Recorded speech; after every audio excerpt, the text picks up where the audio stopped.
Bien, on va commencer. Alors, je me présente, je m'appelle Marc Suto, je suis le chef d'établissement. Et donc, j'ai le très grand plaisir de vous accueillir.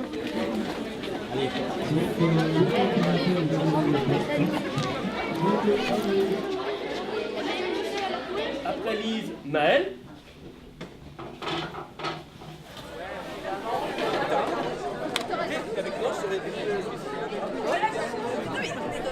Prenez possession des lieux maintenant pour que vous puissiez vous familiariser un petit peu.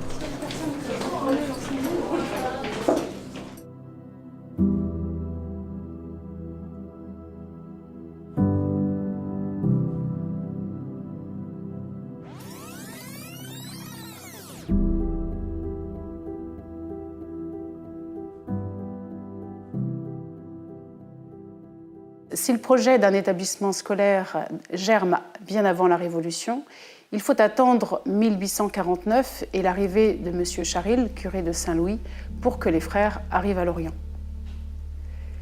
Les effectifs augmentent alors considérablement et passent de 100 élèves à plus de 400. Face à cette augmentation, l'école reçoit le soutien de la ville et devient école communale en 1853. Dans les années 1870, l'école n'échappe pas à la dynamique de laïcisation et c'est en septembre 1888 que les frères sont expulsés de leur école située rue Vauban.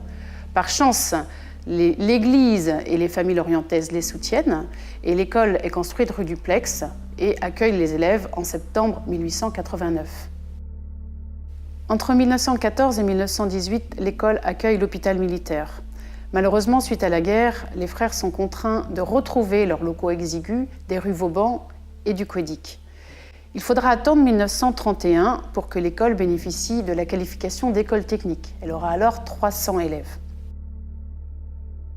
En 1934, l'école est marquée par le décès du directeur, le frère Joseph Gauthier, et c'est là qu'arrive le frère François Tanguy. Il arrive de la campagne, il est jeune, il n'a pas d'expérience, ce sera pour lui un vrai défi que de diriger une école de ville. Grâce aux efforts de tous, les succès et la réputation de l'école se font connaître bien au-delà de la ville. On ne peut pas accueillir de pensionnaires, néanmoins on aménage les espaces et l'école accueille jusqu'à 450 élèves. Cette prospérité sera bousculée malheureusement avec le début de la guerre. En 1940, le frère François Tanguy est fait prisonnier, mais il est libéré et peut de justesse assurer la rentrée de septembre. Malheureusement, les bombardements vont avoir des incidences sur le fonctionnement de l'école. Beaucoup de familles vont devoir quitter Lorient et les effectifs vont chuter considérablement. L'école part en fumée en 1943. Le frère François Tanguy a anticipé et prévu un repli dans la campagne lorientaise, loin des cibles militaires, à Kistinic. Les primaires sont installés dans une école désaffectée du bourg. Quant aux classes professionnelles, une résidence leur est mise à disposition.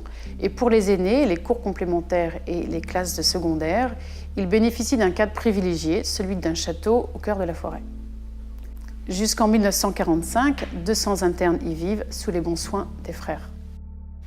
À la Libération, lorsque les frères reviennent à Lorient, ils découvrent une ville anéantie par la guerre. Sur les 3 écoles qu'ils avaient, seule l'école Sainte-Thérèse est debout. Ils vont donc essayer d'accueillir dans les meilleures conditions les 300 élèves en investissant les terrains vagues à proximité et en accueillant des baraquements classe, baraquements cantine, baraquements dortoir et baraquements atelier. Depuis 1849, les frères ont dû sans cesse s'adapter aux lieux qu'on leur proposait. En 1947, la question de la reconstruction se pose toujours. Le frère François Tanguy envisage un terrain marécageux aux confins de Lorient, le terrain de Kerguestenen. De la folie pour beaucoup. Cela fait 15 ans qu'il est directeur de l'école Saint-Joseph. Chez les frères, 15 ans, c'est bien un maximum. On lui propose de quitter Lorient et il prend alors la direction du collège d'Aradon. En 1954, les élèves et les frères sont toujours à l'étroit rue du Guesclin. On fait alors appel au frère François Tanguy qui revient à Lorient, non plus pour y être directeur, mais pour faire avancer ce projet de construction rue de Kerguestenen. Le frère François Tanguy a de nombreuses relations Et malgré ces appuis, eh bien, les devis restent toujours aussi importants et obligent les frères à se mettre au travail dès l'été 56. En 1958, une réunion du comité de construction se tient sous la direction du frère Colletter, nouvellement nommé chef d'établissement. Si les terrains ont été achetés il y a plus de 10 ans, les travaux vont enfin pouvoir commencer grâce aux contributions volontaires et au soutien financier du Conseil général et du diocèse. Tous se mettent au travail et ainsi, grâce au dévouement commun, les 425 élèves de Saint-Jean font leur rentrée le 7 octobre 1958. Vous savez que vous avez 3 choses à prendre et vous allez ensuite choisir le dessert.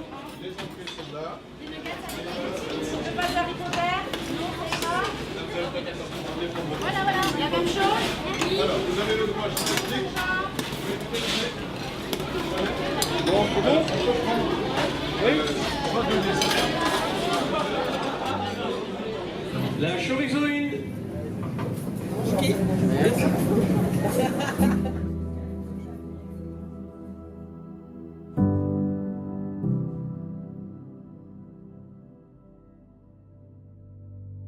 L'année 1958 donc, est une année importante pour l'école Saint-Joseph. Elle quitte la rue du Guesclin pour rejoindre le site de Kerguestenen. 425 élèves découvrent le 7 octobre 1958 la nouvelle école. L'établissement comprend donc un bâtiment administratif, le bâtiment Australie actuel, et un second regroupant au rez-de-chaussée les réfectoires et à l'étage les dortoirs pas encore terminés. C'est le bâtiment donc Brésil actuel. Les classes sont regroupées dans un bâtiment formant un U. Il ne reste de ce bâtiment que le bâtiment L actuel. Les ateliers fer et bois prolongeant les classes donnent la notation technique de l'établissement. Pour compléter les installations, une petite menuiserie et 2 terrains de football sont donc dans l'établissement à cette époque-là aussi. L'année scolaire 1959-1960, une salle polyvalente est construite. C'est la salle de sport actuelle. 1961, l'école est victime de son succès. Elle doit refuser 300 élèves. Il faut construire, agrandir. Le bâtiment Grèce actuel sort de terre en 1962. À peine inaugurée, la nouvelle construction donc s'avère insuffisante. Les effectifs ne cessent d'augmenter. En 1966, le directeur, le frère Pierre Pelliette, décide la construction d'un nouveau bâtiment. Ce sera le bâtiment Mexique actuel. Ce bâtiment servira pour le lycée et pour les chambres individuelles pour les internes. 1966, l'école compte 700 élèves. 1968, c'est 900 élèves qui intègrent donc l'établissement. Il faut de nouveau donc construire, agrandir. Et donc à cette époque-là, en 1968, même la grève de mai 1968, n'arrête pas la construction du bâtiment Japon actuel. 1978, l'établissement comprend donc 1340 élèves et ne cesse de se développer. Tous les ans, tous les étés, l'établissement est perpétuellement en construction et ne cesse donc de s'agrandir et d'évoluer. Tous les étés, donc, l'établissement est un immense chantier. Les années suivantes, en fonction de nouvelles sections, de nouvelles constructions voient le jour. Et durant donc 60 ans, l'établissement n'a pas cessé donc de changer de visage. On ne peut donc évoquer les 20 premières années donc, de l'école à Kerguestenen sans évoquer quelques lieux emblématiques. La ferme tout d'abord. Présente avant l'arrivée des frères, elle sera durant de longues années le fournisseur de lait, de viande et de cidre de l'établissement. Les élèves auront le cidre au réfectoire. Pas de normes sanitaires, pas de normes administratives, c'était une toute autre époque. Deuxième lieu emblématique, le bassin. Actuellement entouré des bâtiments donc Kenya, Liban et Nicaragua, il a été créé par le frère Maguette, un personnage de l'établissement. Créé en 1959, ce lieu sera un lieu de détente pour les enseignants et pour les professeurs. En 1958, la chapelle occupe un dortoir inoccupé du bâtiment Brésil actuel. En 1960, elle rejoint la salle des sports et en 1977, elle est déplacée donc à la ferme. Des élèves de l'établissement, sous la conduite de Gilbert Paris et Étienne Le Chapelain, rénovent un espace qui lui sera consacré. En 1990, elle est déplacée dans la salle de permanence du bâtiment donc Brésil actuel. Durant 60 ans, la chapelle aura voyagé dans l'établissement avant de retrouver une place définitive en 2003 au rez-de-chaussée du bâtiment administratif actuel. Donc pour terminer l'évocation des 20 premières années donc à Kerguestenen, il est utile de revenir sur quelques activités emblématiques de l'établissement. Dès l'arrivée à Kerguestenen, la Saint-Joseph est un jour de fête dans l'établissement. Élèves, enseignants et personnels se retrouvent sur le terrain de football où une rencontre entre les élèves et les professeurs passionnait le public. Si cette tradition n'a pas perduré, d'autres activités actuellement sont proposées aux élèves pour la Saint-Joseph. Dès 1960, les frères naviguaient sur la rade de l'Orient sur un dériveur. Le frère Bozoc, le frère Yves de son nom de religieux, crée au milieu des années 60 l'activité voile à Saint-Jean. Le centre nautique de Saint-Jean est implanté alors au Kerguelen. L'arrivée de Jean-Luc Vandenette comme enseignant, VDH pour les voileux, donne un nouvel élan donc à l'activité voile à Saint-Joseph. Plus tard, le CIVOM de Lorient contraint l'école Saint-Joseph à quitter les Kerguelen. L'activité voile perdurera cependant et est toujours d'actualité en 2018.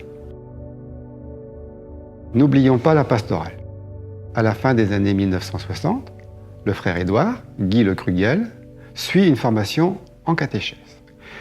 Nommé à Saint-Joseph de Lorient, il cherche un lieu pour mettre en pratique la formation reçue. Ce sera le centre Thiarmez à Logmaria en Guidel, une ancienne école de quartier. Professeurs et élèves se rencontraient et échangeaient loin du cadre scolaire. C'était l'idée initiale du projet du frère Édouard.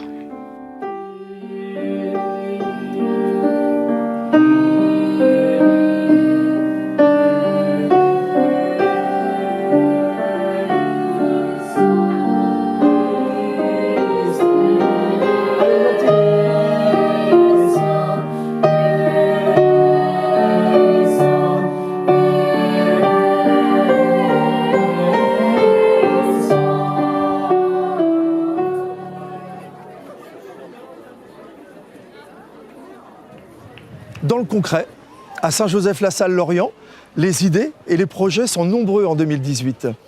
Nous travaillons à pérenniser et développer des projets solidaires, l'alphabétisation, la proximité auprès des sans-abri, des opérations humanitaires à Madagascar, au Vietnam, des journées solidaires au profit d'associations.